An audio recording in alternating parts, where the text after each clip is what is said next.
Today is the 26th of October and the 55th day of hunger. Today I will talk about the first tenet of the Triple Trinity, harmony with nature. But first I want to tell the world that our new and universal faith will henceforth be called Sanctum. Sanctum means sanctuary in Latin, and a sanctuary is a place of refuge and protection. Our planet is a sanctuary of life in a lifeless solar system, and what better name to call our common faith than Sanctum, for the only sanctuary of life we know. And the adherents of this new and universal faith shall henceforth be called earth angels, for they are protectors of this sanctuary of life and aspire to ever higher realms of being, just as evolution creates ever higher and ever more complex forms of life. Harmony with nature is the first tenet of Sanctum and the highest duty of earth angels. It is expressed in the following commandment: love nature as you love yourself, for you are a part of it, and any harm you do to nature, you do to yourself. This is the first commandment, the first sacred rule of Sanctum, and the foundation of a global consciousness, an appendage none of us is born with or will ever die without. A global consciousness is the logical, necessary, and natural step in our evolution from social beings to planetary beings. From beings capable only of social conscience, of concern for other human beings, to beings capable of a global consciousness, of awareness that we are one with all life on earth.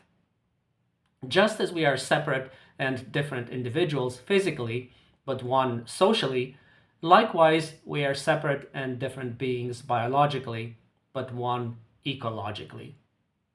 To love nature as you love yourself requires that we internalize this awareness of our oneness with all life on earth and externalize it in everything we do in order to achieve intra-species, interspecies, intergenerational, and intertemporal unity in Sanctum. Intra-species unity is the genetic, cultural, and linguistic glue that binds the living members of our species together into communities, brotherhoods, nations, races, and faith groups. For the first time in history, we are forced to outgrow the divisions of nation-states and ethno-religious groups and see humankind as one indivisible whole that can only survive into the future if we forge a common destiny. We are separate individuals physically, but one socially.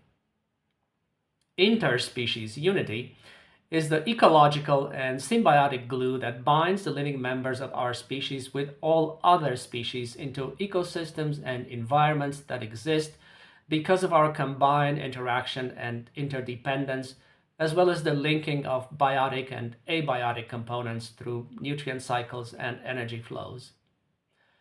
For the first time, we have come to comprehend that we exist thanks to the prolonged association of all biological species living side by side in mutualistic and parasitic interactions, and that disturbing this natural order leads to the demise of all species, including our own. We are different beings biologically, but one ecologically. Intergenerational unity is the reproductive, existential, and civilizational glue that binds together past, present, and future generations of humans in a continuous evolutionary string that exists and survives only so long as our actions in the present consider future consequences, since what we do today echoes in eternity. For the first time in our evolution, the impact of our numbers and needs is as great as an elemental natural force that, unless brought in harmony with nature's elemental forces, will break our evolutionary string and cause our self-destruction. We are different generations in time, but one in space. Finally, intertemporal unity is the glue of time and space the space-time continuum that binds together past, present, and future generations of all living species on Earth in a continuous evolutionary string that exists only so long as the natural order is not disrupted and the planetary boundaries that make life possible are not transgressed. For the first time, our intellect can grasp beyond the present and long into the past and future to understand that we are but one among 8 million other species, and that our 8 billion cells live in a planetary organism with countless trillion cells, animate and inanimate, organic and inorganic, and form a synergetic and self-regulating system that created and maintains the climate and the biochemical conditions that make life possible on Earth. We are separated by time, but inseparable by cause and effect. Our Earth is an indivisible whole, a perfect balance of myriad elements, animate and inanimate, coexisting symbiotically in a state of constant flux of indescribable grace and beauty, a cosmic dance that we will never fully understand and will forever try to understand. Humanity too must become an indivisible whole if we are to reach a state of harmony with ourselves and our biosphere, which shelters us and our Mother Earth from the cruel emptiness of space. We have reached a point in our evolution that renders our civilization a force equal to any in nature, but entirely at odds with everything in nature. An unbridled force that disrupts the hard-earned state of equilibrium our planet has held for the past 12,000 years, time during which our species has thrived beyond imagining, at unimaginable cost to all other life forms and to the very elements that make life possible. As an elemental force, we must merge with all other elemental forces and restore the shattered harmony of our geological epoch, while at the same time ensuring the perpetuation of the species and respect for the sanctity of life in all its forms until the end of time. That is what harmony with nature requires.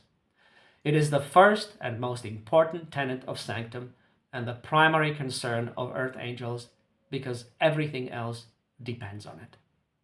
Without attaining harmony with nature, we can attain neither harmony among humans nor harmony among generations. Harmony with nature is the supreme or primary harmony. Our survival depends on it. Our evolution depends on it. Our civilization depends on it. Life on Earth depends on it.